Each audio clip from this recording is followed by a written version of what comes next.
This thesis and dissertation services training video is going to focus on correcting line spacing, correcting page numbers, and landscaping pages and changing page size if necessary. Many students prefer to work in separate documents for each chapter and then bring their chapters into the template at the end of the process. So to demonstrate this, I'm going to go ahead and I'm going to copy some text out of my sample document.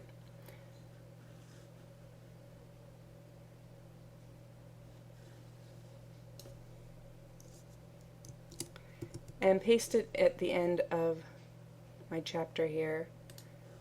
I'm going to just come up to the Insert tab and place a page break so that we start at the top of the next page.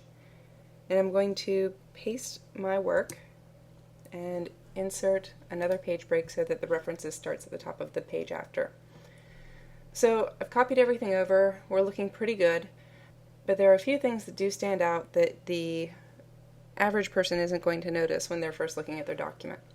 First, if you highlight text and find that there's a really odd amount of blue highlight above or below, we have what's called space before and space after applied to this paragraph. You can correct this in a couple of ways. Under the Home tab, you can remove space before and remove space after. Or you can come to the paragraph and set before and after to 0 and get the same effect. The reason you want to avoid space before and after is that it creates uneven spacing between your paragraphs, and in theses and dissertations, the goal for professional looking work is to have everything be as consistent as possible. So there's a little bit of extra space on this paragraph as well. So I'm going to right click and go to paragraph, because there are many ways to get to this. I'll choose 0 and 0 and hit OK. And TAD Services likes to see a blank double space line above each figure, so I'm going to hit return, and because this moved my figure caption down to the next page, I'm just going to go ahead and put a page break in so that the whole figure is down on the next page. That'll look a little bit more professional. If you want to make sure that all the text in your document has space before and space after removed, you can press Ctrl A to highlight all the text, right click, and choose paragraph. When you see empty spaces in here, it means there's uneven spacing in your document. So this is the easiest way to take care of it.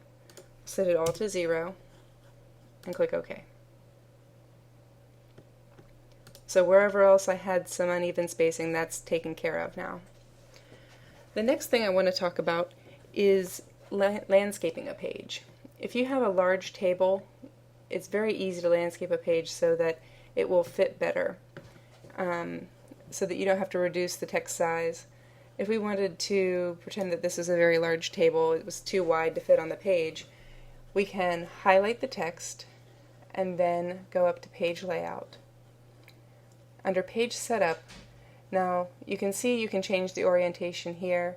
However, this is going to change every page in your document when you change the orientation in this way. The best bet is to come down and click the arrow, select Landscaped, and then the important part is right here where it says Apply to Whole Document. If you click this and choose Selected Text, and because we have this highlighted in blue, it's selected, we'll say OK. Now we've got Table 1 on a page by itself, so it can be as large as it needs to be. The only problem this seems to cause is it does make the page number disappear. I'll close this, we don't need it.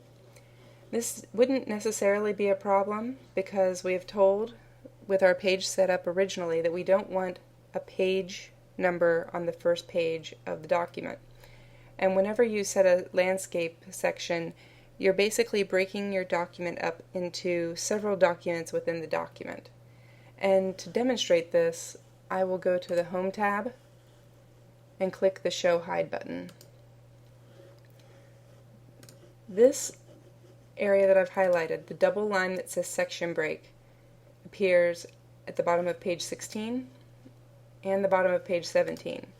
So each new section is counted as page 1 of that section. Therefore, we don't have a page number appearing. And since this is page 1 of the next section, there is no page number appearing. This is where we come into the problem. We have page 2 on what should be page 18. So to correct this, we go to the first page that has the change, which would be our landscape page. Double-click in the heading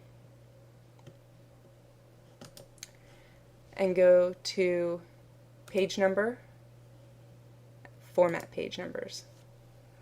Here is the problem. Word tends to default to start at 1 when we really want it to continue from the previous section. So we'll correct it on the initial page and then again on the first page of the next section.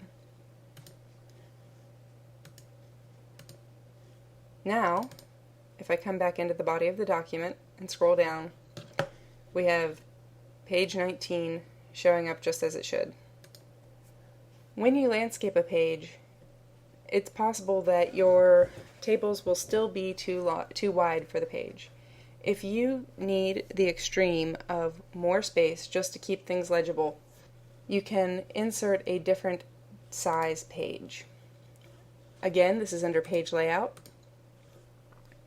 and the same Page Setup button. Here, we'll choose Paper.